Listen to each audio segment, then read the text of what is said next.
सभी विधायक साथी, अन्य जनप्रतिनिधिगण, अरुणाचल के मेरे प्यारे भाई और बहनों, बॉमयेरुंग, बॉमयेरुंग, दोनी पोलो, सर्वशक्तिमान दोनी पोलो हम सबको आशीर्वाद दें। साथियों, हेलीपैड से यहां इस मैदान तक आना, रास्ते में इतने सारे लोगों से मिलना, बच्चों के हाथों में तिरंगा, बेटे बेटियों के हाथों में तिरंगा, अरुणाचल का ये आदर सत्कार गौरव से भर देता है। और ये स्वागत इतना जबरदस्त था कि मुझे पहुंचने में भी देरी हो गई, और इसलिए भी मैं आप सबकी क्षमा मांगता हूं। अरुणाचल की ये भूमि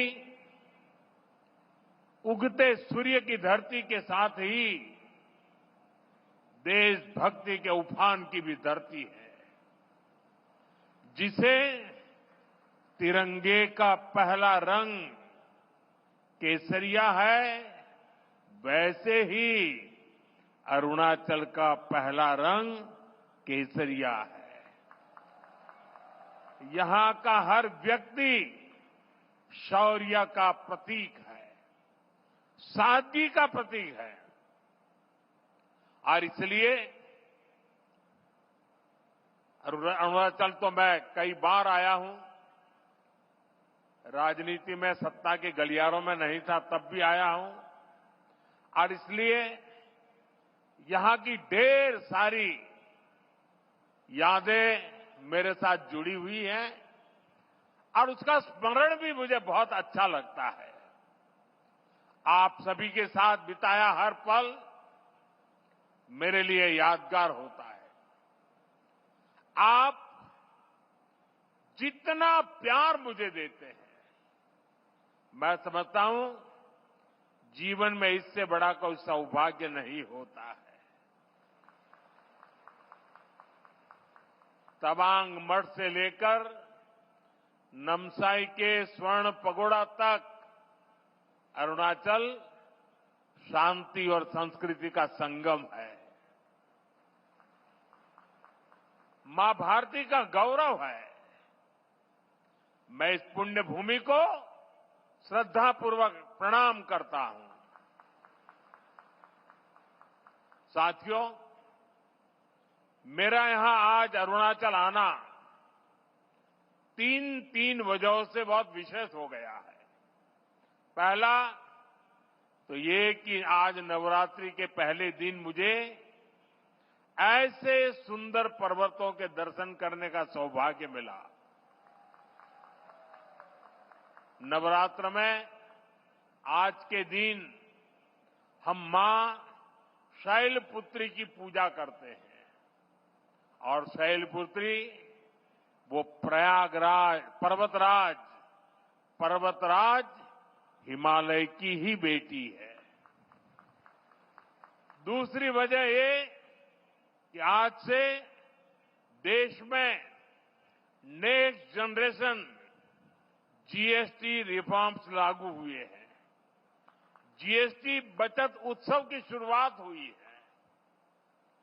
त्योहारों के इस मौसम में जनता जनार्दन को ये डबल बोनांजा मिला है। और तीसरी वजह है आज के इस पावन दिन अरुणाचल में विकास के ये ढेर सारे नए प्रोजेक्ट्स। आज अरुणाचल प्रदेश को पावर, कनेक्टिविटी, टूरिज्म और हेल्थ सहित अनेक सेक्टर से जुड़े प्रोजेक्ट मिले हैं। ये बीजेपी की डबल इंजन सरकार के डबल बेनिफिट का बेहतरीन उदाहरण है। मैं अरुणाचल वासियों को इन प्रोजेक्ट्स की बहुत बहुत बधाई देता हूं। यहां मंच पर आने से पहले मुझे यहां छोटे मोटे सब व्यापारियों से बातचीत करने का अवसर मिला, उनकी दुकानों में उनके प्रोडक्ट्स देखने का अवसर मिला और उससे भी ज्यादा मैंने उनके उत्साह को अनुभव किया, उनके उमंग को अनुभव किया। और ये बचत उत्सव मैं देख रहा था कि वहां व्यापारियों में, भिन्न भिन्न भांति की चीजों का निर्माण करने वालों में और आज जनता जनार्दन के इतने विशाल रूप में मुझे साफ साफ नजर आ रहा है। साथियों, हमारे अरुणाचल प्रदेश में वैसे तो सूर्य की किरण सबसे पहले आती है, लेकिन दुर्भाग्य से यहां तेज विकास की किरणें पहुंचते पहुंचते कई दशक लग गए। मैं 2014 से पहले भी यहां कई बार आया हूं, आपके बीच रहा हूं। अरुणाचल को प्रकृति ने इतना कुछ दिया है, ये धरती, यहां के परिश्रमी लोग, यहां का सामर्थ्य, यहां इतना कुछ है, लेकिन तब जो लोग दिल्ली में बैठकर देश चलाते थे, उन्होंने अरुणाचल को हमेशा नजरअंदाज किया। कांग्रेस जैसे दल सोचते थे कि अरुणाचल में इतने कम लोग हैं, लोकसभा की 2 ही सीटें हैं, तो क्यों अरुणाचल पर ध्यान दिया जाए। कांग्रेस की सोच का अरुणाचल को, पूरे नॉर्थ ईस्ट को बहुत नुकसान हुआ। हमारा पूरा नॉर्थ ईस्ट विकास में बहुत पीछे छूट गया। साथियों, आपने जब 2014 में मुझे देश की सेवा का अवसर दिया, तो मैंने कांग्रेसी सोच से देश को मुक्ति दिलाने की ठान ली।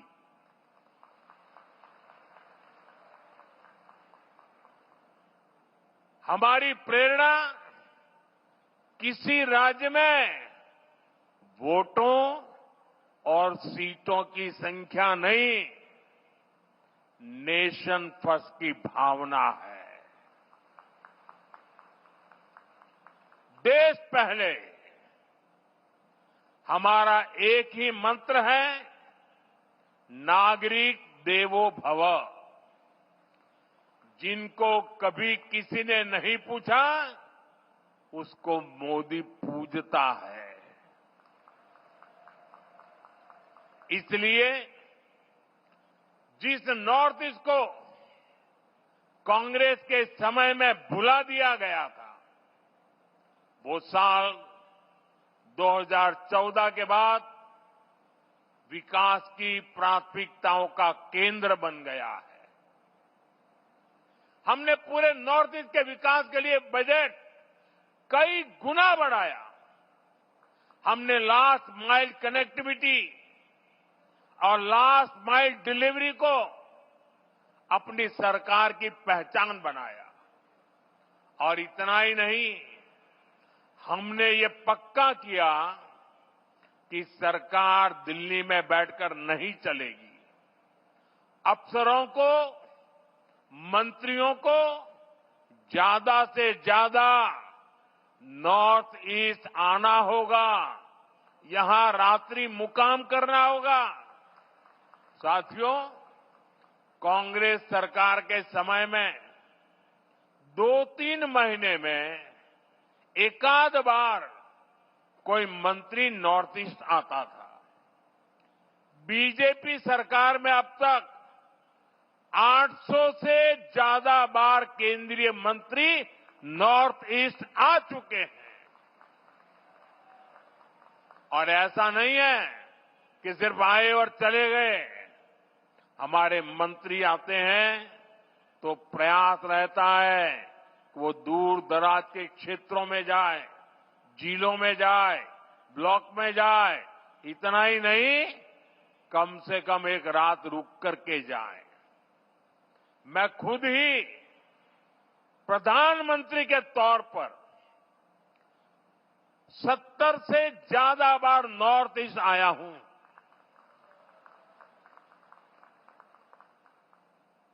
अभी पिछले हफ्ते ही मैं मिजोरम, मणिपुर और असम गया था और रात गुवाहाटी में रुका था। नॉर्थ ईस्ट मुझे दिल से पसंद है और इसलिए हमने दिल की दूरी भी मिटाई है, दिल्ली को आपके पास लेकर के आए हैं। साथियों, हम नॉर्थ ईस्ट के 8 राज्यों को अष्टलक्ष्मी के रूप में पूजते हैं। इसलिए इस क्षेत्र को विकास में पीछे नहीं देख सकते। यहां विकास के लिए केंद्र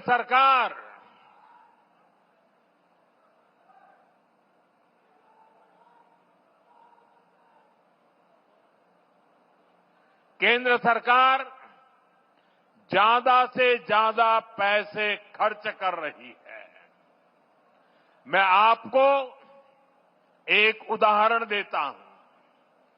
आप में से कुछ लोगों को पता होगा, देश में जो टैक्स इकट्ठा होता है उसका एक हिस्सा राज्यों को मिलता है। जब कांग्रेस की सरकार थी तो 10 साल में अरुणाचल प्रदेश को सेंट्रल टैक्स में से सिर्फ 6,000 करोड़ रुपए ही मिले थे, जबकि हमारी बीजेपी सरकार के 10 सालों में अरुणाचल को 1 लाख करोड़ रुपए से अधिक मिल चुके हैं। यानी बीजेपी की सरकार ने अरुणाचल को 16 गुना ज्यादा पैसा दिया है और ये सिर्फ टैक्स का हिस्सा है।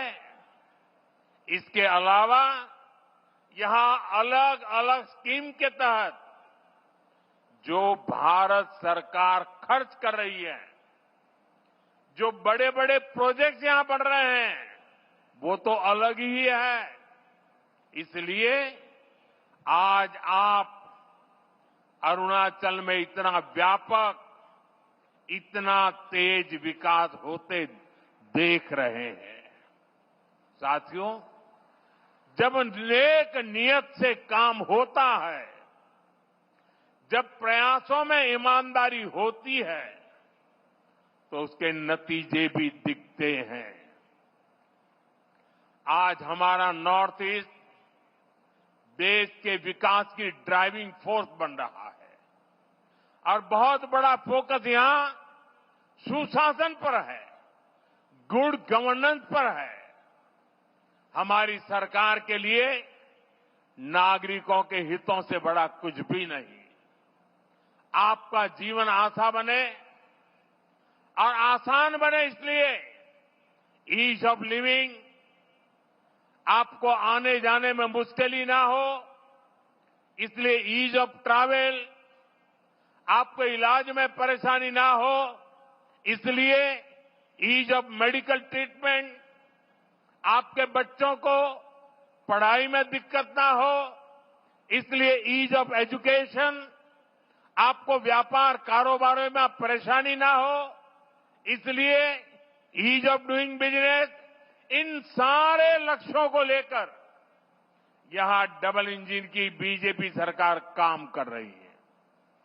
जिन इलाकों में पहले कोई सड़कों की सोच भी नहीं सकता था, आज वहां अच्छे हाईवे बन रहे हैं।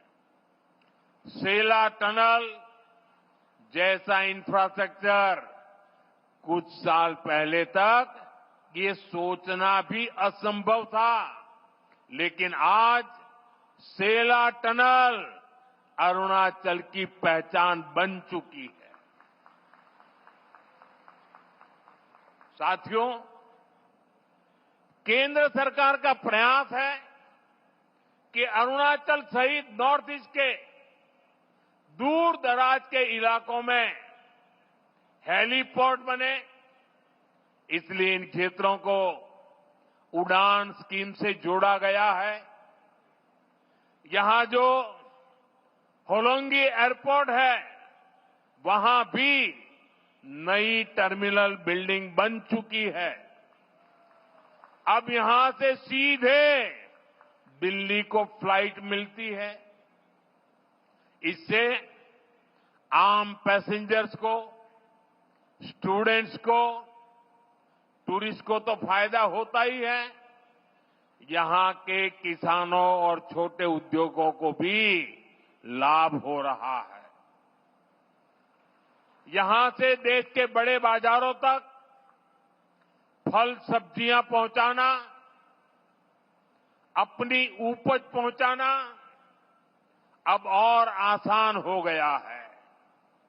साथियों, हम सभी 2047 तक अपने देश को विकसित बनाने के लक्ष्य को लेकर चल रहे हैं। और भारत तभी विकसित होगा जब देश का हर राज्य विकसित होगा। भारत तभी विकसित होगा जब देश का राज्य राष्ट्र के लक्ष्यों के साथ कंधे से कंधा मिलाकर चलेगा। मुझे खुशी है कि देश के बड़े लक्ष्यों को पूरा करने में नॉर्थ ईस्ट बहुत बड़ी भूमिका निभा रहा है। पावर सेक्टर इसका बेहतरीन उदाहरण है। भारत ने 2030 तक 500 गीगावाट बिजली, 500 गीगावाट बिजली गैर परंपरागत स्रोतों से पैदा करने का लक्ष्य रखा है। ये लक्ष्य सोलर पावर, विंड एनर्जी, पानी से बिजली बनाकर पूरा किया जाएगा। हमारा अरुणाचल प्रदेश इसमें देश के साथ कदम ताल करते हुए चल रहा है। आज जिन 2 पावर प्रोजेक्ट्स का शिलान्यास किया गया है, वो पावर प्रोड्यूसर के रूप में अरुणाचल की स्थिति को और मजबूत करेंगे। इससे अरुणाचल के हजारों नौजवानों को नौकरियां मिलेगी और यहां विकास के कार्यों के लिए सस्ती बिजली भी उपलब्ध होगी। कांग्रेस की एक पुरानी आदत है कि विकास का जो भी काम मुश्किल होता है, उस काम को वो कभी हाथ ही नहीं लगाते, भाग जाते। कांग्रेस की इस आदत का नॉर्थ ईस्ट को, अरुणाचल को भी बहुत नुकसान हुआ। जो मुश्किल इलाके होते थे,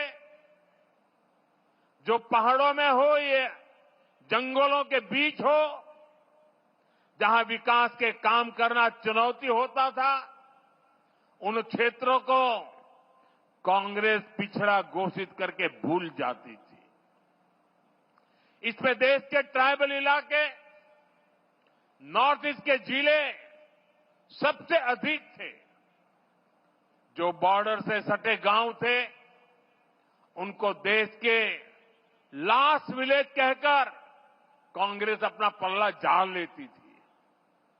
और ऐसा करके कांग्रेस अपनी नाकामियों को छुपा ले जाती थी। यही कारण है कि आदिवासी क्षेत्रों से, बॉर्डर के एरिया से लोगों को निरंतर पलायन होता गया। साथियों, हमारी सरकार ने बीजेपी ने इस अप्रोच को भी बदल दिया। जिनको कांग्रेस बैकवर्ड डिस्ट्रिक्ट कहती थी, हमने उनको एस्पिरेशनल डिस्ट्रिक्ट बनाया और वहां विकास को प्राथमिकता दी गई। बॉर्डर के जिन गांवों को कांग्रेस लास्ट विलेज कहती थी, उनको हमने देश के फर्स्ट विलेज माना। इसके अच्छे परिणाम आज हम देख रहे हैं। आज बॉर्डर के गांवों में विकास की नई रफ्तार देखी जा रही है। वाइब्रेंट विलेज प्रोग्राम की सफलता ने लोगों का जीवन आसान बनाया है।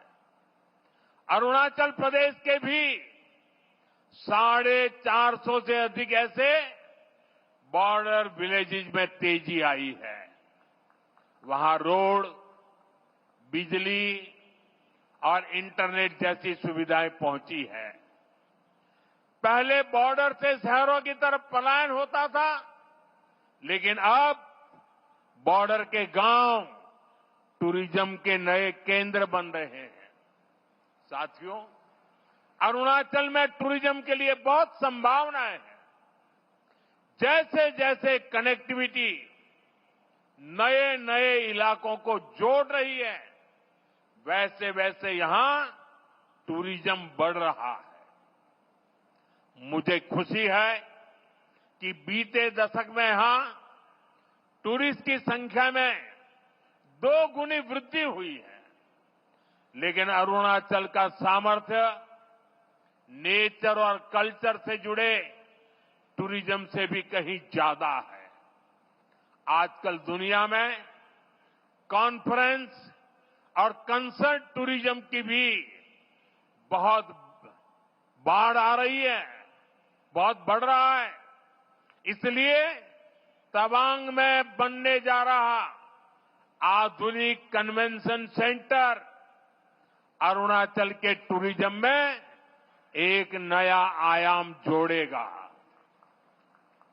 अरुणाचल को भारत सरकार के वाइब्रेंट विलेज अभियान से भी बहुत मदद मिलेगी। ये अभियान हमारे बॉर्डर किनारे बसे गांवों के लिए मील का पत्थर साबित हो रहा है। साथियों, आज अरुणाचल में तेजी से विकास इसलिए दिख रहा है क्योंकि दिल्ली और ईटानगर दोनों जगह बीजेपी सरकार है। केंद्र और राज्य दोनों की ऊर्जा विकास में लग रही है। अब जैसे यहां कैंसर इंस्टीट्यूट का काम शुरू हुआ है, यहां मेडिकल कॉलेज बन रहे हैं, आयुष्मान स्कीम से यहां अनेक साथियों को मुफ्त इलाज मिल रहा है। ये केंद्र और राज्य के डबल इंजन से संभव हो पा रहा है। साथियों, डबल इंजन सरकार के प्रयासों से ही अरुणाचल अब कृषि और बागवानी में आगे बढ़ रहा है। यहां के कीवी, संतरे, इलायची, पाइनएप्पल अरुणाचल को नई पहचान दे रहे हैं। पीएम किसान सम्मान निधि का पैसा भी यहां के किसानों के बहुत काम आ रहा है। साथियों, माताओं, बहनों, बेटियों को सशक्त करना हमारी बहुत बड़ी प्राथमिकता है। देश में 3 करोड़ लखपति दीदियां बनाने, ये बहुत बड़ा मिशन है, लेकिन ये मोदी का मिशन है। मुझे खुशी है कि पेमा खांडू जी और इनकी टीम इस मिशन को भी गति दे रही है। यहां बड़ी संख्या में वर्किंग वुमेन हॉस्टल बनाने का जो काम शुरू हुआ है, उससे भी बेटियों को बहुत सुविधा होगी। साथियों, यहां बहुत बड़ी संख्या में माताएं, बहनें आई हैं। मैं आपको जीएसटी बचत उत्सव की फिर से एक बार बधाई दूंगा। नेक्स्ट जनरेशन जीएसटी रिफॉर्म का भी बहुत बड़ा फायदा उन्हें ही मिलने वाला है। आपको अब हर महीने घर के बजट में बहुत राहत मिलने वाली है। किचन का सामान हो, बच्चों की पढ़ाई की चीजें हो, जूते कपड़े हो, अब ये और सस्ते हो गए हैं। साथियों, आप साल 2014 के पहले के दिन याद करिए, कितनी सारी परेशानियां थी।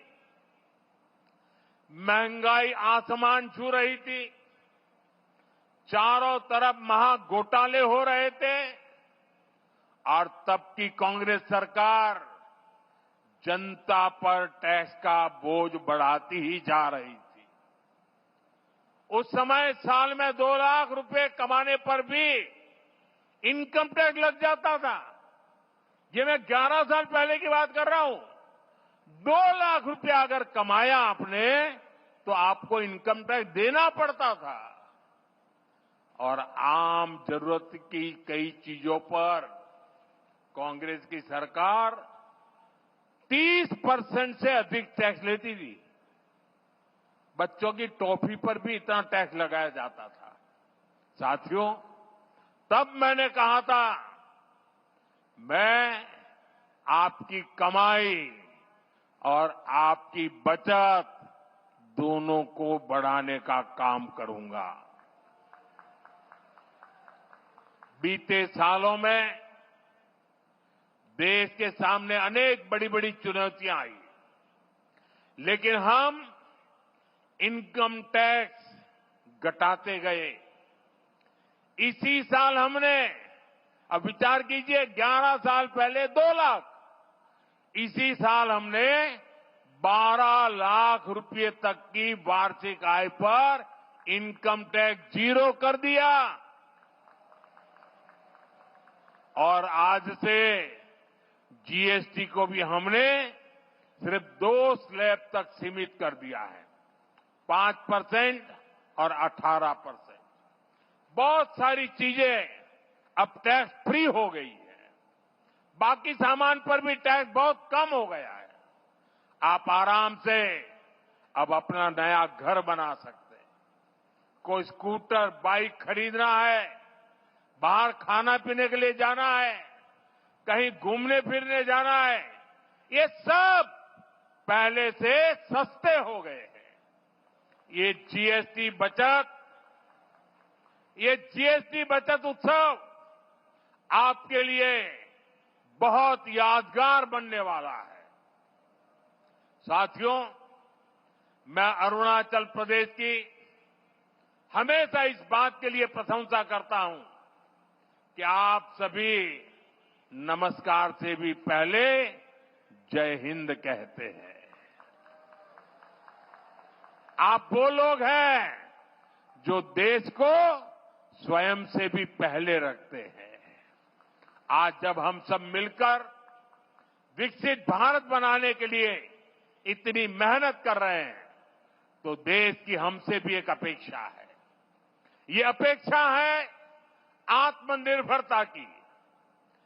भारत विकसित तभी होगा जब भारत आत्मनिर्भर होगा। और भारत की आत्मनिर्भरता के लिए जरूरी है स्वदेशी का मंत्र। आज समय की मांग है, देश की मांग है कि हम स्वदेशी अपनाएं, खरीदे वही जो देश में बना हो, बेचे वही जो देश में बना हो, गर्व से कहें ये स्वदेशी है। मेरे साथ बोलेंगे? आप लोग मेरे साथ बोलेंगे? मैं कहूंगा गर्व से कहें, आप कहें ये स्वदेशी है। गर्व से कहें,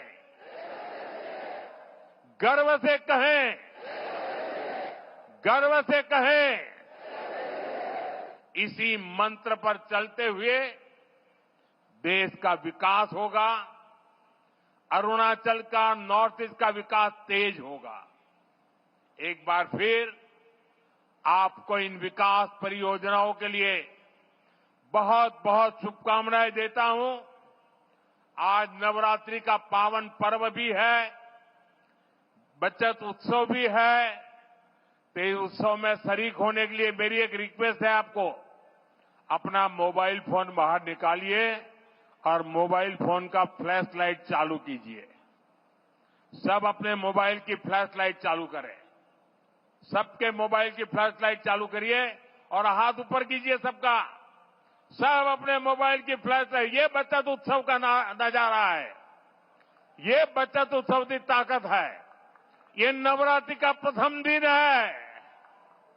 देखिए, प्रकाश ही प्रकाश है और अरुणाचल का प्रकाश पूरे देश में फैल जाता है। देखिए, चारों तरफ नजारा देखिए, चारों तरफ नजारा देखिए, रोशनी ही रोशनी, चमकते तारों की तरह। मेरी आप सबको बहुत बहुत शुभकामनाएं, बहुत बहुत धन्यवाद।